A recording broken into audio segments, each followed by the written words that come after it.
18절부터 읽겠습니다. 마태복음 9장 10.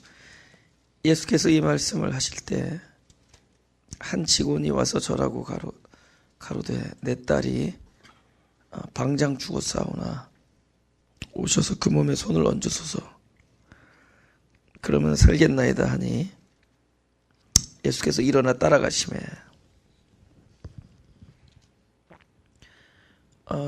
그 요한복음 4장에 보면은 이 사람하고 거의 지위가 비슷한 사람이 그 아들이 다 죽게 됐다고 좀 같이 가서 기도 좀 해달라 그랬더니 예수님께서 그냥 본인만 돌려보내는 거 기억나시잖아요, 그죠? 본인만 이렇게 네 아들이 나았다, 그죠? 근데 이제 여기서는 예수님이 그냥 그 얘기를 듣고 따라 나가서 실제로 가십니다, 그죠? 그래서 좀 이렇게 예수님이 많은 사람을 이렇게 치료하시고 하셨는데, 그죠? 그게 여기에 나와요.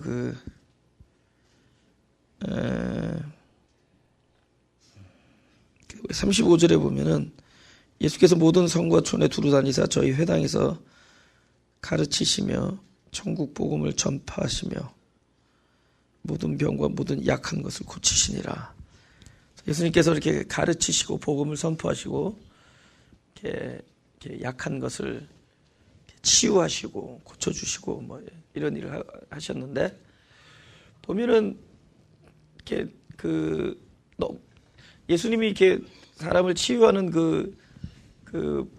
뭡니까 그 방법이 다양해요, 그죠? 다양한 게 좋은 게, 안 다양하면은 우리가 그걸 막 주장할 거 아니에요. 다 그래야 된다고, 그죠? 그래서 아예 치료법을 우리로 알지 못하게 하려고 그러신 것 같아요. 예를 들어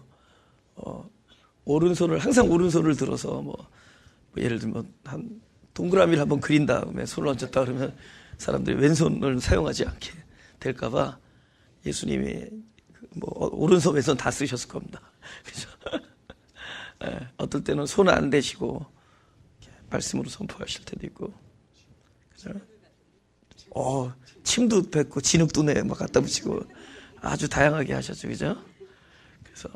그래서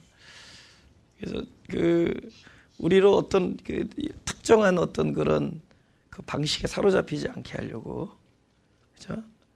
어떤 특정한 방식에 우리로 이렇게 사로잡히지 않게 하려고.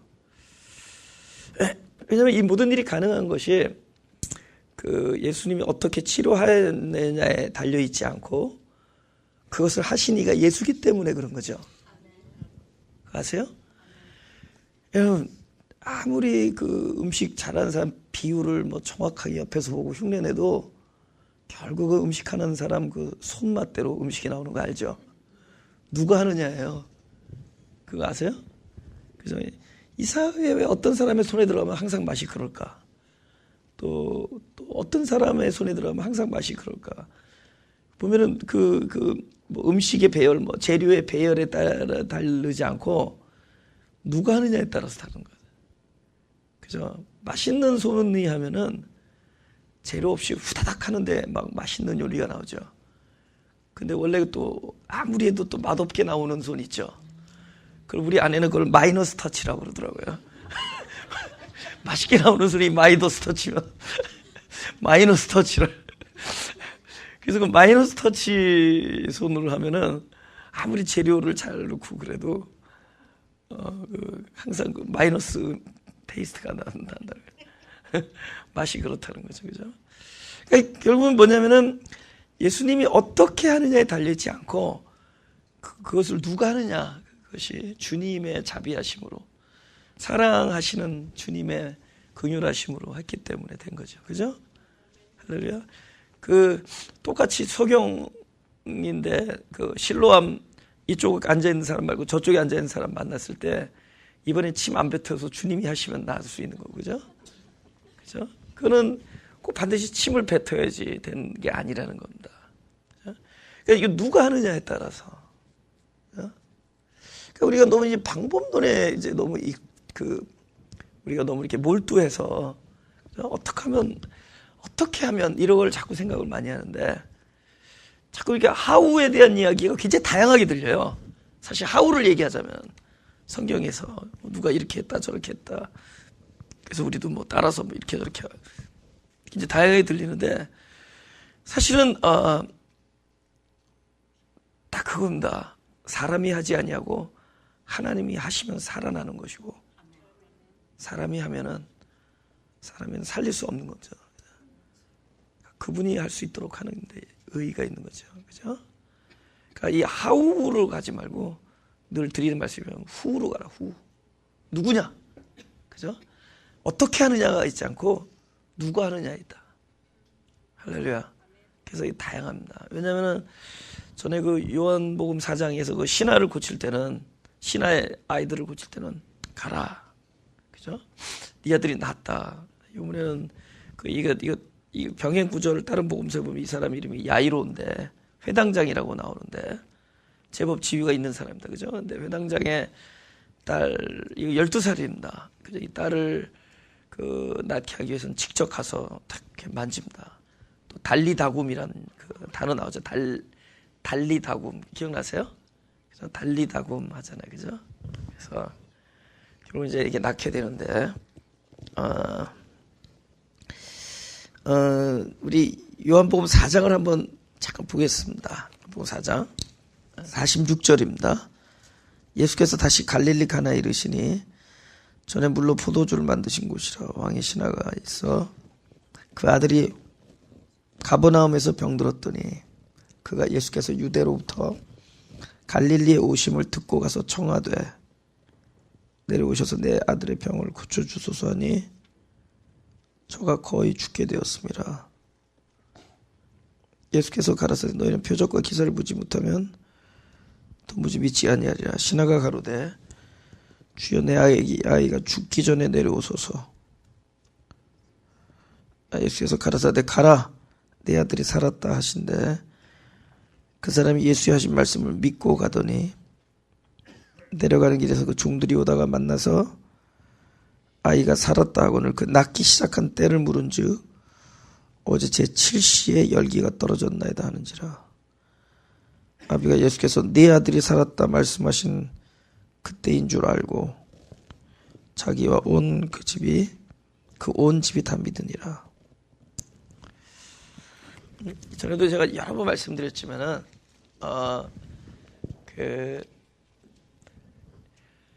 지금 이 신하의 믿음으로 난 건 아니죠.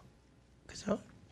예수님께서 그 신하의 그 아들에 대한 이야기를 듣고 그래서 말씀하셨기 때문에 낳는 거죠. 예?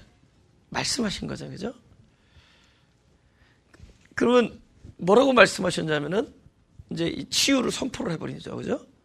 그러면 치유를 선포한 것은 하나님의 입에서 나온 말씀이란 말이에요. 하나님에서 입에서 나온 말씀은 사람에게 있어서는 시간이 요하지만은 하나님에서는 이미 그 뜻을 세우실 때부터 성취가 됩니다. 그렇죠? 우리는 아직 그것을 보지 못하기 때문에 약속이라고 하지만 약속은 하나님의 입장에서 항상 성취가 되어서 주는 거예요. 우리는 아직 받지 못했기 때문에 성취가 아니죠. 예를 들면은 하나님께서 75세가 된 아브라함한테 와서 네 아들을 할 것이다. 독자를 할 것이다. 그러면은 사람은 저기 25년이 지난 100세 때 봐서야 성취가 됐다 그러지만은 하나님은 이미 말씀을 그 영혼에게 딱 떨어뜨려 줄 때 성취된 말씀을 주는 거죠. 그죠? 그럼 왜 하나님의 입장과 우리 입장이 다른가? 우리는 아직 시간 안에서 살고 있고 하나님은 영혼 안에 영혼을 지배하시는 분이잖아요. 영혼에서는 시간의 지배가 없죠. 그죠? 그래서 거기서는 약속과 성취가 동일한 겁니다. 약속이고 성취예요. 근데 우리는 시간 안에 살고 있기 때문에 약속을 받고 기다리다가 성취되는 거잖아요. 그래서 이 요한복음 4장은 바로 그 입장을 잘 그린 겁니다. 그러니까 가라 네 아들이 낳았다 하고 나서 그것을 언제 확인하느냐? 시간이 흐른 다음에 확인해요. 한참 가다 뭐 하루고. 그런데 딱 보니까 그게 언제 성취된 것이냐? 예수님께서 말씀하셨을 때 이미 성취된 거였어요. 그때를 물은즉 제7시다 이렇게 되잖아요. 그러니까 근데 사람한테는 딱 남는 게 아무것도 없어요. 딱 약속만 가지고 있는 거야. 근데 주님은 이미 뭐 했다는 걸 증거하는 거냐? 성취했다라는 걸 증거하는 거예요. 근데 우리는 시간이 흐른 다음에 그것을 성취한 것을 보니까 이 약속이 이루어졌구나 하지만은 주님의 입장에서는 말씀하실 때 이미 성취된 거죠. 말씀하실 때 성취한 거 아니에요. 그러니까는 근데 이 사람은 이 사람 입장에서는 말씀만 들은 거예요. 아직 성취한 걸 보지 못했으니까 말씀만 들은 거잖아요. 그 믿음의 정의는 뭐냐? 말씀만 들은 겁니다. 믿음은 하나님의 입에서 나온 말씀을 들은 거예요. 그래서 믿음은 들으면서 나면 그렇게. 근데 우리의 입장에서 보면 아무것도 증거되는 게 없어요. 말씀만 들었으니까. 근데 그때부터 믿음이에요. 그러면 그럼 말씀을 듣고 네가 어떻게 생각하냐, 이것도 믿음이 아니에요. 믿음은 좌우지단간에 내 쪽의 사이드 얘기가 아니라 그분 쪽 사이드 얘기예요. 믿음은 하나님께서 친히 내 영혼 안에 말씀을 집어넣어서 친히 당신의 뜻을 이루는 게 믿음이에요. 사람이 그것을 어떻게 받아들이냐 중요하지 않아요. 가면서 얼마나 오락가락하게서 설마 그 양반이 설마 아무렴 그때 어떻게 말할 때 낫을까.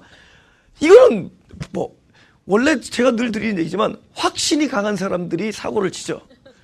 확신이 강한 DNA들이 있어요. 그게 믿음이냐 아니면 의심 많은 사람이 또 믿음이 없느냐, 그렇지 않고 믿음은 어찌든 간에 내 쪽 얘기가 아니라 하나님 쪽 얘기예요. 그분 쪽 얘기예요. 그러니까 내 쪽에서 뭐냐, 그분이 하신 말씀을 들은 게 믿음이에요.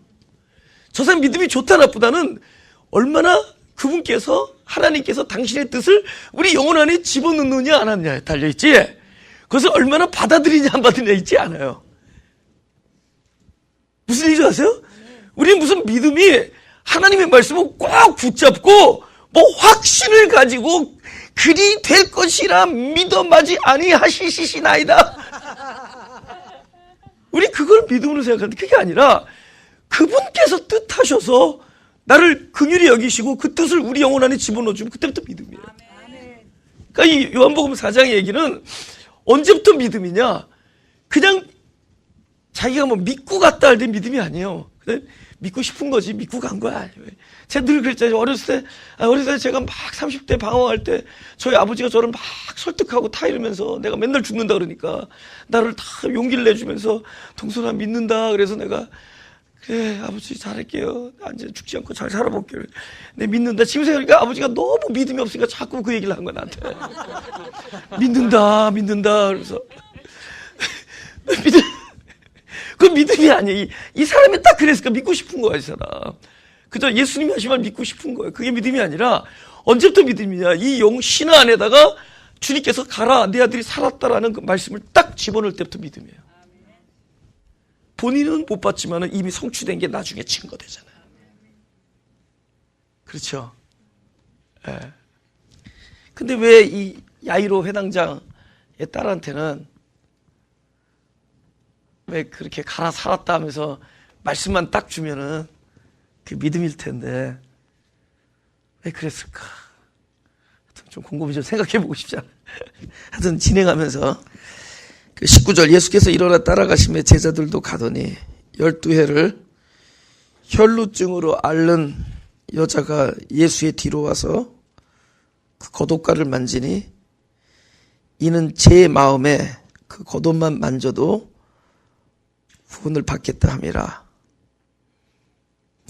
예수께서 돌이켜 그를 보시며 가라사대 따라 안심하라, 네 믿음이 너를 구원하였다 하시니 여자가 그 시로 구원을 받으니라. 이걸 뭐라 그러는 줄 아세요? 영어로? 지금 야이로 회당장 딸한테 가는데 중간에서 이걸 인터셉션이라 그래요. 새치기 한 겁니다, 지금. 근데 중간에 끼어드는 사람의 이야기가 아주 그 공교롭게도 지금 예수님께서 죽은 여자 소녀를 살리시러 가는 아이의 나이가 12살이에요. 이거 다른 복음서에서 써 있습니다. 12살이에요, 12살. 근데 중간에서 딱 이렇게 끼어든 이 여자의 그걸 뭐라 해요? 병을 앓던 횟수가 12년이에요. 그러니까 뭔가 재밌지 않아요? 이렇게 대조를 뭔가 이렇게 이루면서 뭔가 성경에서 뭔가 이렇게 대조를 이루는 게 있다면은 그것이 주는 메시지가 있다는 거죠. 그죠? 그러면 오케이. 이 소녀는 지금 이 병이 들 때까지 12년 동안 어떻게 살았어요? 건강히 살았죠. 근데 이 12년 동안 중간에서 막 이렇게 끼어든 이 혈루병을 앓던 여자는 이 어린아이가 건강하게 사는 동안에 그냥 내내 병들어 있었죠. 내내 병들어 있었죠. 근데 지금 이 순간은 어떻게 돼 있어요? 건강하던 아이도 죽었죠. 그리고 12년 동안 병들던 자매도 지금 똑같이 계속 이어진 병드는 게 계속 이제 지속되니까 이는 건강했지만은 죽었어요. 그렇죠. 그러니까 이는 어떻게 방해되죠? 이 자매의 12년은 건강했지만 무엇을 향해 가고 있어요? 죽음을 향해 가고 있죠. 그죠? 죽음을 향해 가고 있죠. 그리고 이 자매가 병들어 있다는 얘기는 anyway 건강한 건 아니고 살아있지만은 살아있지 아니한 어떤 무엇인가 우리의 어떤 실존적인 우리의 부족함이죠. 보세요. 지금 우리의 부족함, 우리의 연약함, 그 다음에 건강하더라도 우리는 부족함이라는 거. 뭐냐면 이것이 생명을 향해서 가는 것이 아니라 죽음을 향해서 가는 거예요. 그러니까 저 병든 사람들은 도움이 필요하다 하지만 실제로 도움이 필요하다라고 여기 말하는 이 내 자신도 지금 사실은 죽음을 향해서 가고 있는 거예요. 건강했지만 죽음. 근데 둘 다 어떻게 살아요? 둘 다 주님과 연합되어짐으로 살죠. 주님을 만남으로 살죠. 주님이 등장하지 아니한 내 인생의 일기는 건강해도 건강한 것이 아니고 살아있어도 살아있는 것이 아니고 할렐루야. 그러니까 병드는 것이나 병들지 않은 것이나 다 마찬가지라는 거예요. 문제는 내 인생의 지점에 항상 주님이 그곳에 있느냐 안 있느냐. 그럼 더 나갈까요? 내가 하나님 앞에 얼마나 하나님을 기쁘게 하는 삶을 산다거나 내가 하나님 앞에 봉사의 삶을 산다거나 또 그 12년 동안 아니면 10년 동안 내가 죄를 짓고 산다거나 내가 건강하지 않은 삶을 산다거나 내가 자꾸만 쓰러지는 삶을 산다 하는 것 이거 굉장히 다른 삶 같죠? 그러나 그것도 중요하지 않다는 거예요. 내가 어떻게 사는 삶이 중요한 게 아니라 내 인생의 지점에 그곳에 그리스도가 있느냐가 중요해요. 무슨 얘기인지 알죠? 이 12년 동안에 건강하게 살았어도 그리스도를 만날 때까지는 죽음을 향해서 가고 있는 것이고 정확하게 우리가 그분과 연합이냐가 중요합니다. 만나는 것이 중요하고 연합인 게 중요해요. 요한복음에 하늘에 올라간 자는 하늘에서 내려온 자 외에는 없다는 얘기를 합니다. 하늘은 누구만 들어가느냐? 그리스도의 생명만 들어가는 거예요. 황소는 못 들어가. 낙타도 못 들어가. 바람이 돼야 들어가요. 바람이 돼야 들어가죠. 성령, 푸뉴마 그분만 들어가는 거예요. 낙타 바람만 들어갈 수 있고 황소 바람만 들어갈 수 있어요. 그 바늘구멍으로. 그죠? 그러니까 우리는 못 들어가요. 좁은 문을 우리는 통과할 수가 없습니다. 근데 그분만 들어갈 수 있어요. 그러니까 내 인생에서 그분이 곧 내가 돼주느냐, 그분이 내 인생에 와서 나와 함께 해주느냐가 중요한 거지, 내가 그분 앞에서 그분 뒤에서 그분 밑에서 어떻게 사느냐가 중요한 게 아니에요. 그분이 나와 내 입장에 와주시면 되고 내 자리에 와주시면 성경에 말하는 여기 구원 주님께서 치료한 모든 사람들은 그 사람의 됨됨이나 그 사람이 어떻게 했느냐, 어떤 태도를 가졌느냐 그런 이야기를 강조하지 아니하시고 각자 자기의 모습 있는 그대로 있는 지점에 그분이 찾아가셔서 일이 되어진 거예요. 방법은 베데스다에 있었어요. 저희 들어가면 낫는다. 언제? 물이 동할 때 들어가면 낫는다였어요. 근데 못 들어갔거든요. 못 들어가고 있는 그 사람이 지점에 오셔서 낫단 말이에요. 그러니까 좁은 문을 우리가 들어가려고 하니까 그거 얼마나 그러니까 다 지옥이지. 그 좁은 문을 내가 들어가려고 애쓰고 있는 그 상태가 지옥이에요. 내가 볼 때는 그 애를 쓰고 있는 그 자체가 지옥이에요. 딱 얘기하는 거예요. 그 문을 내가 들어갈 수 없기 때문에 그리스도가 십자가를 진 거예요. 그걸 통과할 수 없었기 때문에. 그 죽음을 통과할 수 있는 분은 딱 그분이. 그래서 그분이 내 안에 오셔서 내 안에 그분의 죽음 안에 나의 죽음을 포함시키고 그분이 살아나실 때 나를 함께 살아나게 하셨어. 그분과 하나됨으로 되는 거예요. 할렐루야. 지금 건강했던 12년 동안 건강하지 않았더니 중요한 게 아니에요. 둘 다 구원 어디서 일어나느냐? 둘 다 주님을 만났기 때문에 구원이 일어나는 거죠.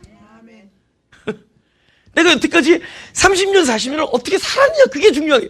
그걸 다 계산해가지고, 야, 너는 점수 가지고 그래도 괜찮다. 이렇게 턱걸이에서 들어간 사람 있고, 너는 지금은 좀 잘하잖아. 옛날에 40년 너무 심했다 해서 내보내고. 이런 게 아니란 말이에요. 내 인생 이전에 단 한 번만이라도 그분이 와주신다면. 그분은 오시면 지속하잖아요. 그분은 계실 거 아니에요. 할렐루야.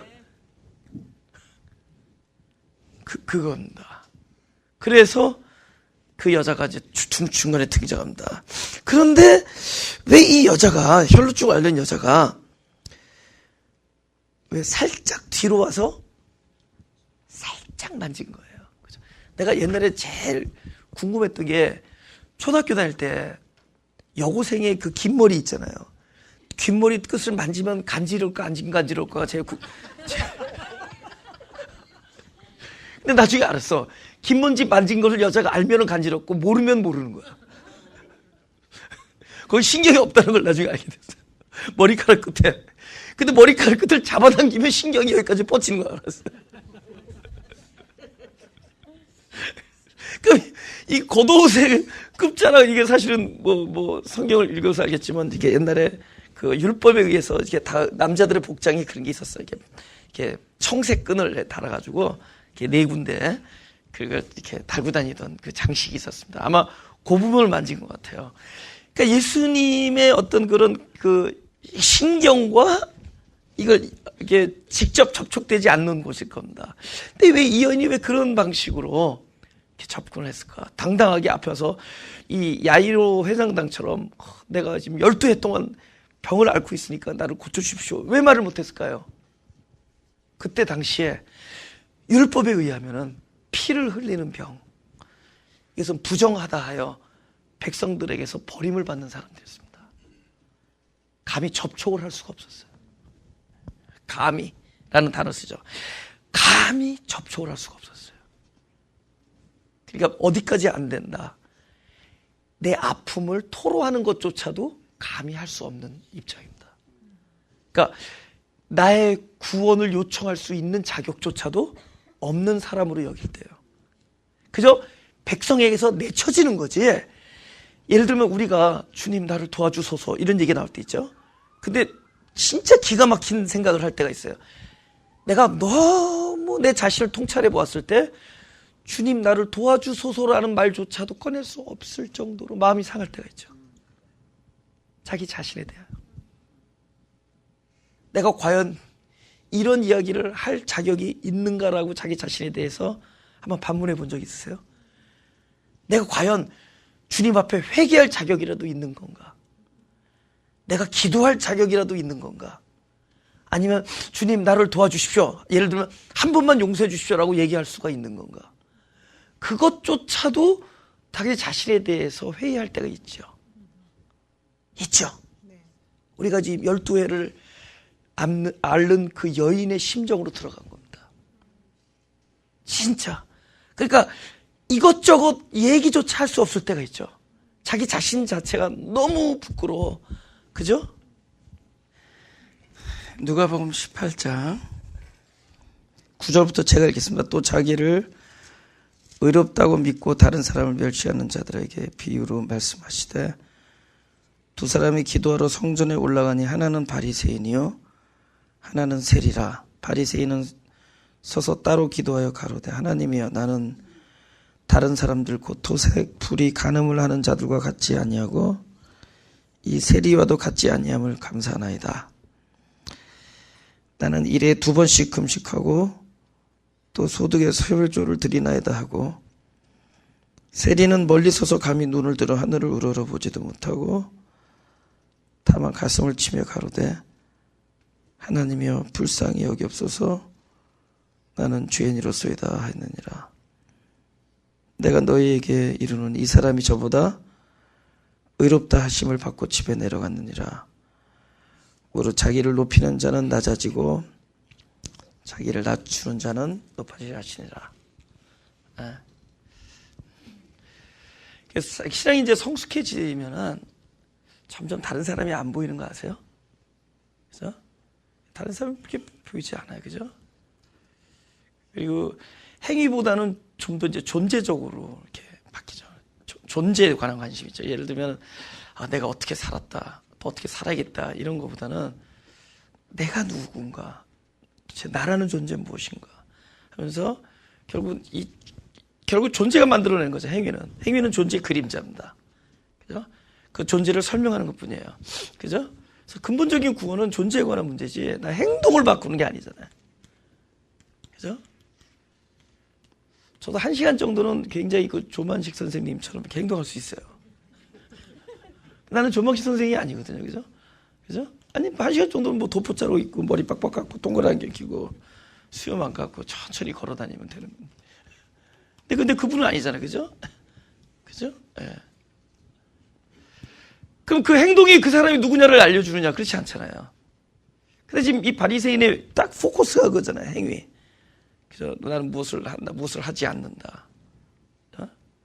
근데 그 행위에 초점을 맞춘 사람들은 항상 다른 사람들에 대해서 관심이 많습니다. 난 저 사람들과 다른다, 이런 거.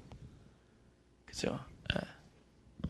근데 이제 신앙이 성숙해지면은, 자기 자신을 자꾸 들여다보면서, 전에는 몰랐는데, 야, 진짜 도움이 필요한 사람은 나구나. 진짜 구원이, 이 시간에 구원이 충만하게 임해야 될 존재는 바로 나다. 그런 생각을 계속하게 되는 거죠. 도움이 필요한 사람은 나다. 그죠? I'm the one who needs help. 그죠? 나야말로 진짜 도움이 필요한 사람이다. 그래서 우리가 구할 것은 just tell me how, 이게 아니잖아. 내가 어떻게 할까, 이런 게 아니라 내 있는 모습 그대로. 왜냐면 자기 자신에게 지치고 실망했잖아요. 그죠? 희망이 없음을 알았잖아요. 그러니까 존재 자체를 그대로 있는 모습 그대로 내놓고 무엇을 구하느냐? 그분의 긍휼을 구하는 거죠. 그것이 하나님이 가장 기뻐하는 제사라는 겁니다. 하나님이 기뻐하는 제사는 상한 심령의 제사. 그래서 나라는 존재가 상했다는 거잖아요. 이 존재 자체는 상했다는 거잖아요. 쓸만한 데가 없다는 거잖아요. 그죠? 그래서 그분의 긍휼을 구하는 기도. 예수님께서 나에게는 구원을 요청할, 그러니까 지금 나는 당신에게 감히 앞에 서서, 그죠? 그래서 여기 누굽니까? 누구야? 그 바리새인은 서서 하늘을 우러러 기도했다 그러잖아요. 근데 바리새인은 서서 하늘을 우러러 기도했는데 하늘을 쳐다보지도 못하고, 그죠? 기도하는 거, 하늘을 쳐다보지도 못하고 기도하는 겁니다. 감히 내가 당신에게 당당하게 얘기할 수, 그러니까 자기 자신 존재가 너무 아무것도 아니다, 나는 아니다라는 자기 부정. 그런 자가 상한 심령으로, 마음이 상한 자로 하나님 앞에 그분의 긍휼을 구할 때, 예수님께서 그것을 믿음이라는 거예요. 그걸 네 믿음이라는. 그러니까 믿음은 보통 점점 나의 자신의 역할이 약화될수록 믿음이야. 그러니까 나의 어떠함, 이런 게 개입이 안 될수록 더 큰 믿음이에요. 오히려 그분의 긍휼이 드러날 게 믿음이에요. 이런 경우는 감히 신체를 접촉할 수 없는 사람이잖아요. 그죠? 그러니까 앞에 당당하게 서서, 적어도 야이로 회장은 그러잖아요. 나랑 같이 갑시다. 나 지금 벤츠 타고 왔는데, 당신 모시려고 좋은 차 타고 왔는데 나랑 같이 내려갑시다. 이렇게 당당하게 얘기할 수 있지만, 이는 진짜 그렇잖아요. 이거 오랫동안 혈루증을 앓아서 이 사람들은 사람과 그 신체 접촉을 못하는, 성밖에 내치는 이런 사람들이었습니다. 그래서 이게 신앙생활을 하다가 보면은 뭐 이렇게 큰 잘못을 해서 그런 게 아니라 우리 마음이 내가 진짜 누구냐를 볼 때가 있어요. 바로 볼 때가 있을 때. 그러니까 하나님 앞에서 나라는 존재가 어떤 존재냐는 것을 바로 볼 때 진짜 우리가 애통하면서 상한 심령으로 마음이 가난해져서 기도할 때가 있습니다. 어떨 때는 기도조차 할 수 있는 사람인가? 내가 기도라도 할 수 있는 사람인가? 내가 용서나 도움이라도 구할 수 있는 사람인가? 라는 자기 자신이 아무것도 아니라는 생각에, 그쵸? 이렇게 몰두될 때가 있습니다. 그럴 때 바로 우리는 12해를 앓는 그 여인과 같은 심정으로 기도하는 거죠. 나의 어떠함이 점점 이렇게 약화될수록 더 큰 믿음입니다. 내 믿음, 그러니까 네가 뭐 옷깃이라도 스치면 날 것이라는 그것이 믿음이 아니라 내가 너무 나야말로 진짜 너무 나에게서 희망이 없기 때문에 나는 당신께 왔다는 거예요. 그러니까 우리가 하나님을 전적으로 신뢰한다는 얘기는 동시에 자기 자신을 전적으로 부정한다는 얘기죠. 그렇지 않아요? 자기 자신을 신뢰하면서 하나님을, 주님을 동시에 신뢰할 수가 없습니다. 자기를 신뢰하면서 주님을 신뢰할 수가 없어요. 자기를 부정하면서 그분을 신뢰하게 되는 거예요. 전에도 있잖아요. 죄라든가 자기 어떤 사람의 그 육체적인 본능이라든가 자기 그런 것에 이렇게 딱 처해 있다 보면은 그것을 자기가 깨달아도 자기가 헤어나오지 못해요. 늪이잖아, 늪에서, 야, 난 늪에 빠졌다, 이건 알아요. 그죠? 이거 나와야 된다는, 늪에서 나와야 된다는 알지만 딱 그거, 나는 빠졌다, 난 나와야 된다. 살고 싶다. 여기 있는 한 죽는다.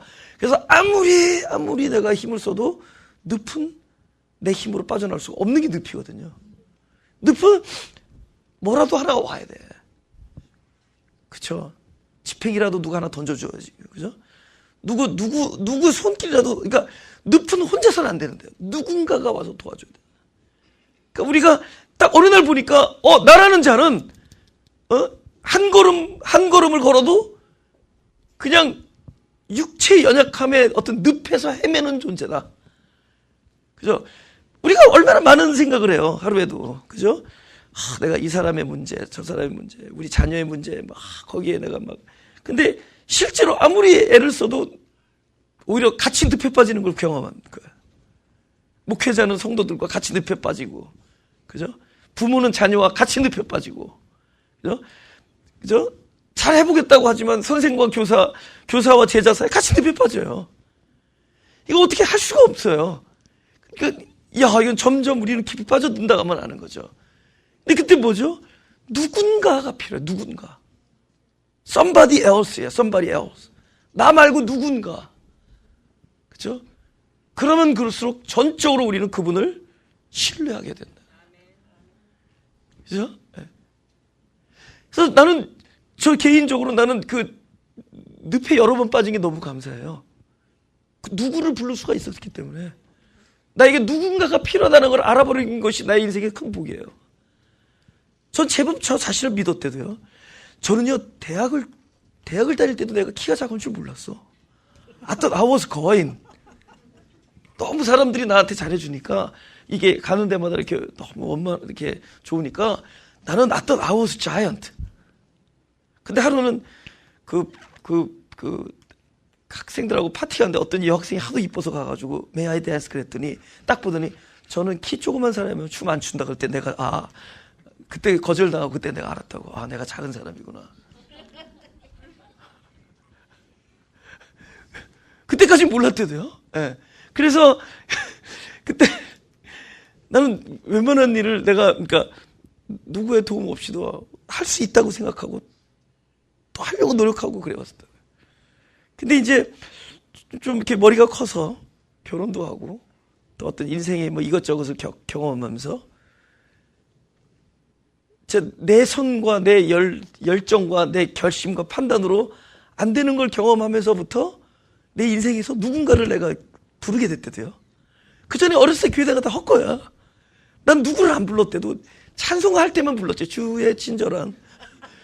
그런 내 인생에서 내가 주여를 부르짖는 일이 없었어요. 그럴 일이 없었어요.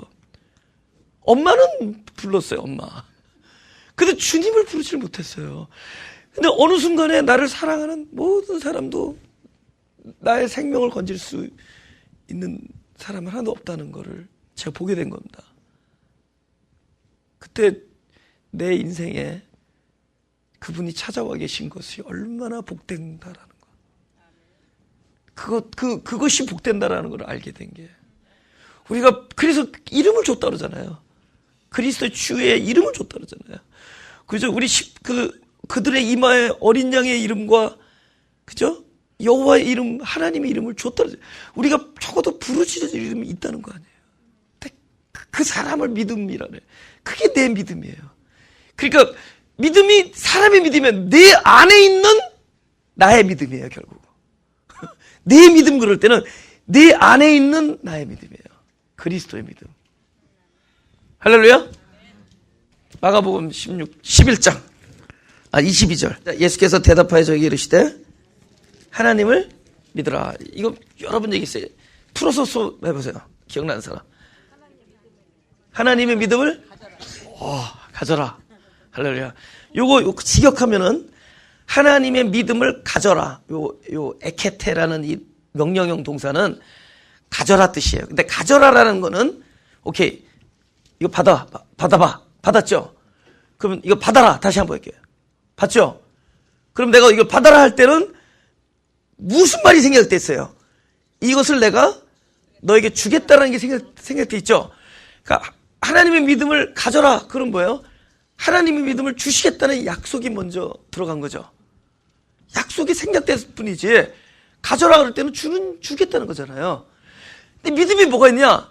자기 자신의 믿음이 있고 하나님의 믿음이 있다는 거예요. 그러니까 우리가 사람의 믿음으로 살아왔어요. 근데 어느 날 자기를 부정하고 자기를 신뢰하지 아니하다 보니까, 철저히 부정하다 보니까 나에게 필요한 그 믿음은 내 믿음이 아니라 하나님의 믿음이에요.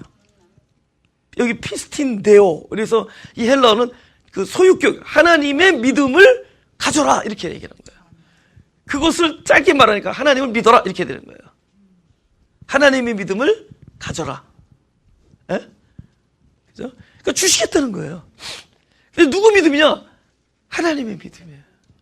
그 철저히 자기 자신이 아무것도 아니라고 여기는 사람에게 날마다 경험되어지는 것이 하나님의 믿음입니다. 그러니까 이 믿음은 나의 됨됨이가 아니에요. 무엇인가가 내 안에서 소망이 되어지는 것들이 있어요. 내가 그것을 받기에 합당하지 않는데도 왜 이 소망이 어디서 나는 거예요? 하나님께서 약속하신 것들이에요. 할렐루야. 할렐루야가 너무너무 이제 충만하다 보면 나중에 놀랄루야가 되는 겁니다. 이럴 수가 있을까? 놀라는 거야.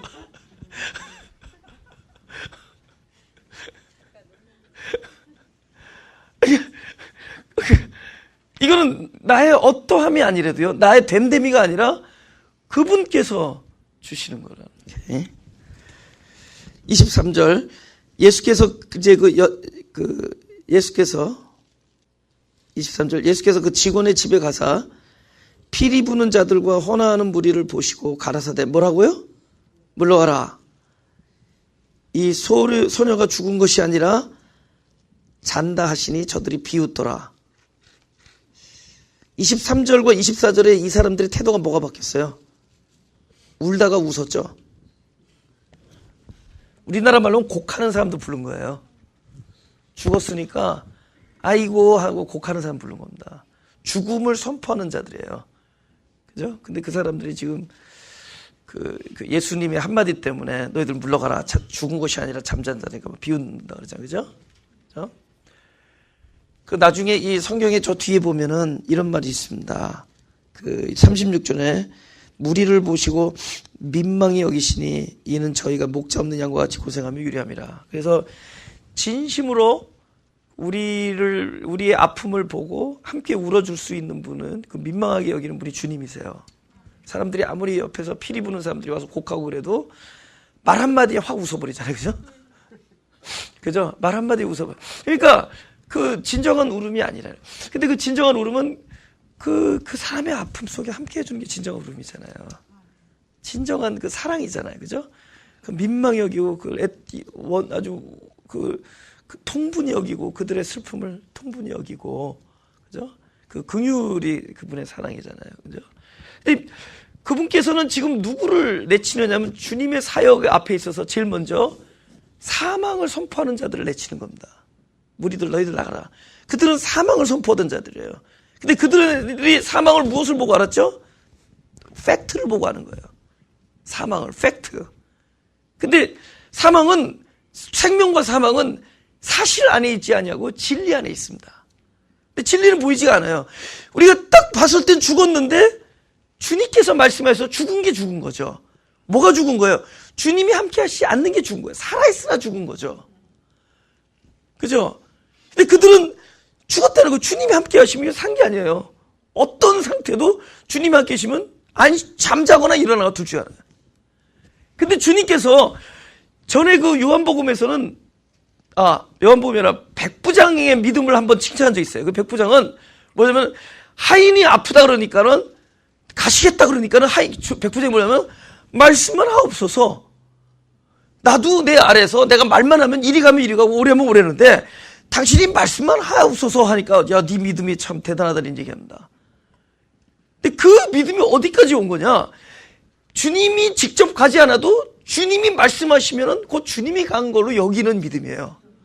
우리가 말씀을 듣는 것이 곧 주님을 영접하는 것이라고 여길 때 그게 백부장의 믿음이죠. 할렐루야? 그분이 따라와서 이렇게 만져줄 필요 있어 없어요? 그 말씀이 그분인데, 그 말씀이 그분이잖아요. 할렐루야? 그분 정도 동일화되는 신앙이잖아요.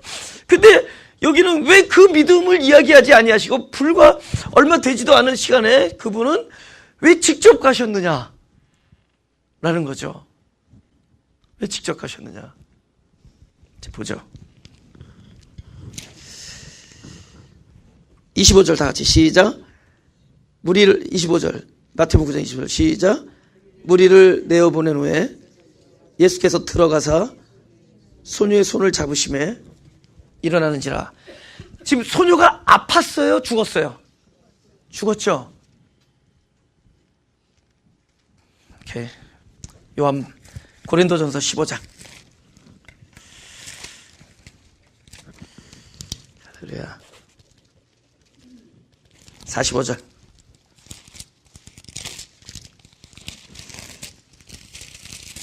아니 12절 제가 읽겠습니다. 고린도서 15장 12절. 그리스도께서 죽은 자 가운데서 다시 살아나셨다 전파되었거늘 너희 중에서 어떤 이들은 어찌하여 죽은 자 가운데서 부활이 없다 하느냐. 그죠? 그 다음에 20절. 그러나 이제 그리스도께서 죽은 자 가운데서 다시 살아 잠자는 자들의 첫 열매가 되셨도다. 사망이 사람으로 말미암았으니 죽은 자의 부활도 사람으로 말미암는도다. 아담 안에서 모든 사람이 죽은 것 같이 그리스도 안에서 모든 사람이 삶을 얻으리라. 지금 여기 12절에 그리스도께서 죽은 자 가운데서 부활됐다 할 때 이게 아니라 그랬죠. 죽은 자들이 많은 데서 혼자 일어난 거는 죽은 자들 중에서 일어난 거죠. 근데 여기서 말하는 거는 뭐라고 그랬죠? 죽은 자 가운데서 살아나셨다 할 때 여기 한 100명이 다 죽었어. 근데 혼자서 일어났다. 이 얘기가 아니라 그럴 경우에는 죽은 자 가운데서란 말 안 하고 죽은 자들 중에서 이렇게 얘기하죠. 근데 여기 가운데서라는 헬라어는 그러니까 이 죽은 자들 중에서 혼자서 일어난 거라면은 영어로 말하면 어몽이라는 전치사인데 어몽, the dead. 이 죽은 자들 가운데서라는 거는 이제 from ek라는 거, from이라는 건데 이게 뭐냐면은 그리스도가 그에게 가서 죽은 자들 중에 한 사람 안에 들어가서 그리스도가 일어나는 거예요. 그러니까 그리스도가 어디서 일어나느냐? 죽은 자들 안에 들어가서 일어나는 거예요. 그러니까 다 죽었는데 혼자서 일어나면은 죽은 자들 중에서 홀로 일어난 거죠. 지금 부활절이 그분 혼자 일어난 거가 부활절이 아니에요. 제가 왜 부활절 예배 특별히 안 드리는 이유 알죠? 생각해 보니까 부활이라는 게 시도 때도 없이 일어나는 거야. 그날 물론 주님께서 일어나셨지만은 그 일어남은 어떤 일어남이어야 되느냐? 그분의 일어남이 혼자 일어나는 게 아니에요. 그분이 어디서 일어나느냐? 죽은 자들 생명 안에서 일어나는 거야. 누가 포함되죠? 내가 포함됐어요. 죽은 자들, 그 매크론이라는 단어가 이 복수 단어인데, 나도 포함돼. 나라는 곳 안에 와서 일어나는 게 부활이에요. 그러고 보니까 이게 매주 일어나는 사건이더라고. 그래서 매주 부활교회야, 이 교회가. 매주 부활인데, 아니, every moment가 부활이거든요. 죽은 자들에 딱 그분이 오시면 일어나는 거야. 그래서 주님께서 하시는 모든 일은 다 예표예요. 예를 들면은 삭개오한테 내가 오늘 너희 집에 유할이니, 매노라는 이 단어는, 거한다라는 단어는 바로 곧 나중에 그분이 죽어서 부활하셔서 영으로 오셔서 우리 안에 내주하시는 성령님의 내주하심을 예언한 거예요. 그럼 그때 어떤 일을 하죠? 그분이 내 안에 오셔서 거듭날 때 자기도 모르는 사이에 자기 것을 다 내어버리는 사건이 자기의 노력이나 결단으로 된 게 아니라 그 안에 오셔서 거하시는 분에 의해서 되어지는 거예요. 마리아가 괜히 그날따라 손을 놓은 게 아니라 놓치게 된 이유가 그분이 거하셔서 놓친 거예요. 이걸 거룩한 놓침이라고 그래. 놨죠. 물론 깼죠. 그 옥합을 왜 깨뜨렸느냐? 그분이 말씀이 그 안에 들어오지 않으면 깰 수가 없었어요. 자기가 한 게 아니라 말씀이 들어와서 그 말씀에 의해서 깨어진 거예요. 할렐루야? 그러니까 예수님 당시에 일어났던 모든 일은 앞으로 2000년 후에 살아갈 우리 모두에게도 동일하게 베풀어질 것들의 예표들이에요. 그럼 이 사람이 어디를 간 거죠? 죽은 자매 누구죠? 죽은 자매? 이 야이로의 회장딸이 아니라 야이로 회당장 딸한테 가서 오케이. 야이로 회당장 딸한테 가셔서 손을 붙들고 들어가셔서 손을 붙들고 이렇게 세우죠. 왜 그랬느냐? 무엇을 나타내는 거냐? 예수님이 첫째 이 집에 들어가시죠. 그리고 예수님이 손을 접촉하러 말미암아 죽은 자 안에 들어가셔서 살아나는 걸 나타내는 거예요. 곧 그래서 다른 사람에게 말씀으로 가지 아니하고 직접 본인이 가신 이유는 예수님이 죽은 자에게 오면은 그게 살아가는 거야. 곧 우리가 죽었다라는 것이, 나는 죽은 자다라는 것이 그렇게 비참한 얘기가 아니에요. 그 자리는 예수님이 오실 자리예요. 나는 사망이다. 이건 뭐죠? 예수님이 오셔서 부활할 자리예요. 그거를 나타내기 위해서 그분이 가시는 겁니다. 사시는 곳이다. 그렇죠? 예수께서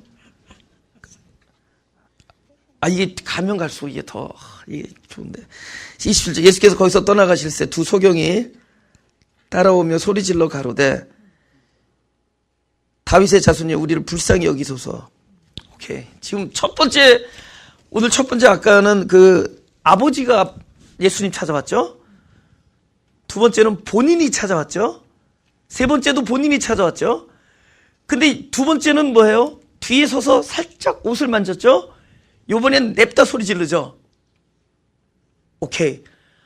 아까는 그 여인이 할 수 있는 게 그거밖에 없었죠? 지금 맹인들이 할 수 있는 게 뭐예요? 소리 지를 수. 그래서 내가 영어로 only thing available. 무슨 줄 아세요? 우리가 주님을 부를 때, 우리가 주님과 접촉할 때 내가 할 수 있는 것 하나라도 있다라는 걸 감사하세요.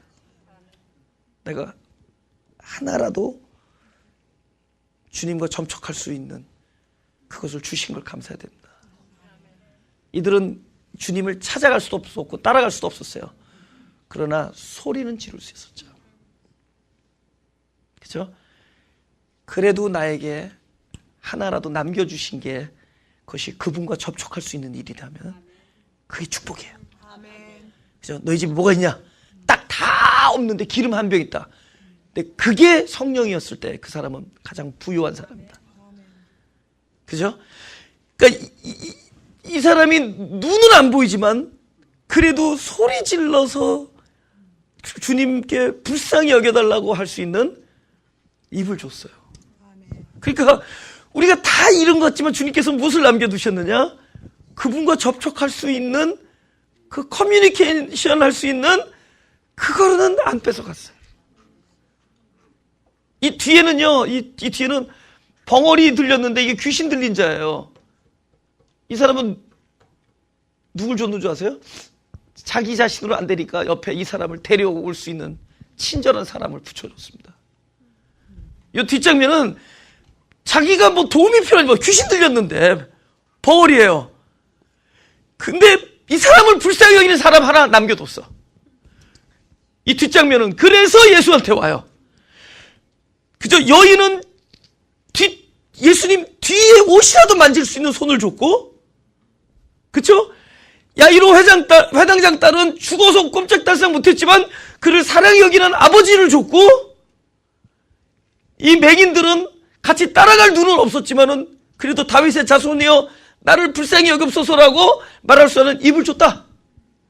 주님께서는 우리에게 소중한 걸 남겨주셨는데 곧 그분과 접촉할 수 있는 길을 내어주셨습니다. 그러니까 뭐다? 하늘이 무너져도 솟아날 구멍이 있다. 그쵸? 그걸 영어로 sky broken, there is a way.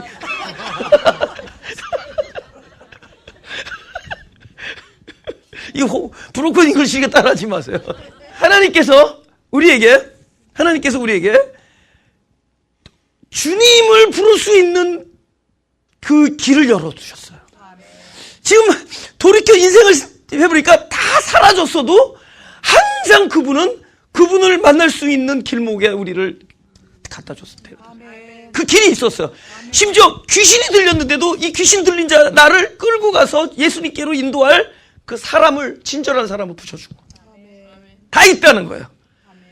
사람들에게 다 성문 밖으로 쫓겨지고 신체 접촉조차가 불가한 여인조차도 뒤에 옷깃이라도 스칠 수 있는 건강한 다리와 그 손이라도 허락해 주신 거예요. 할렐루야. 또 나를 사랑하는 가족을 붙여두시고 우리는 어떻게 해서라도 그분을 만날 수 있게 해주신 거예요. 그래서 다윗의 자손이요, 그게 보이지 않으면 소리라도 지르고, 그쵸? 소리라도 지르라는 거예요. 그죠? 말을 못하면 글이라도 쓰는 거고. 할렐루야. 그래서 우리 다음 주에 계속 마태복음